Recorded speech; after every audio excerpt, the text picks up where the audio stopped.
নমস্কার। আজকের নিবেদন নিরক্ষর মা। এক মধ্যবিত্ত পরিবারের ছেলে মাধ্যমিক পরীক্ষায় ৯৫% নম্বর পেয়েছে।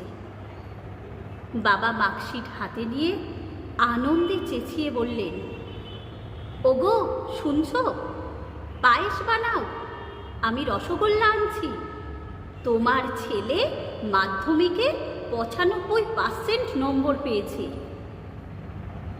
মা রান্নাঘরের থেকে প্রায় দৌড়ে এসে বললেন, কি বললে, আমাকে দেখাও।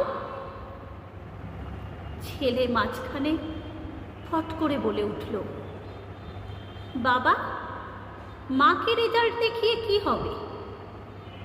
মা কি লেখাপড়া জানে? মা তো আঙুল ছাপ, নিরক্ষর, মার্কশিট পড়তেই পারবে না। মায়ের চোখ ভিজে উঠল। আঁচল ঢাকা দিয়ে রান্নাঘরে চলে গেলেন পায়েস তৈরি করতে। ছেলের কথা শুনে বাবা বললেন,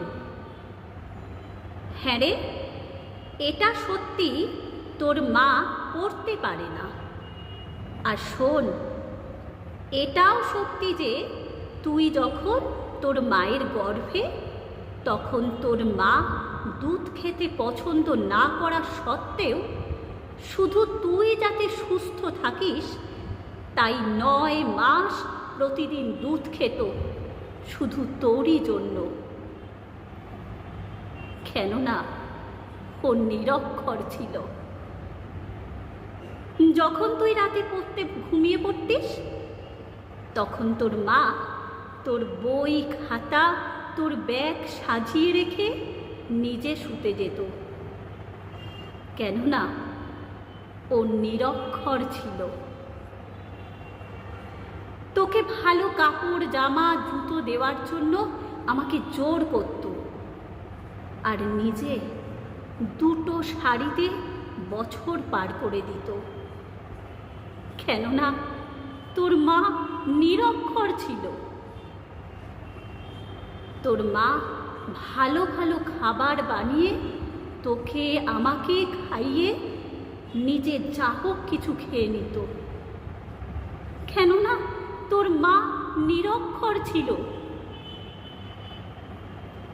এই কাগজের টুকরোটাতে যে নম্বর তুই পেয়েছিস তা তোর মায়ের দান, জেনে রাখিস। সেদিক থেকে ধরতে গেলে তোর মায়ের ডিগ্রি পিএইচডির উপরে, আর তুই বলছিস নিরক্ষর। মা তোর সবচেয়ে বেশি ডিগ্রিধারী শিক্ষক। যা, মায়ের পা ধরে ক্ষমা চেয়ে আয়।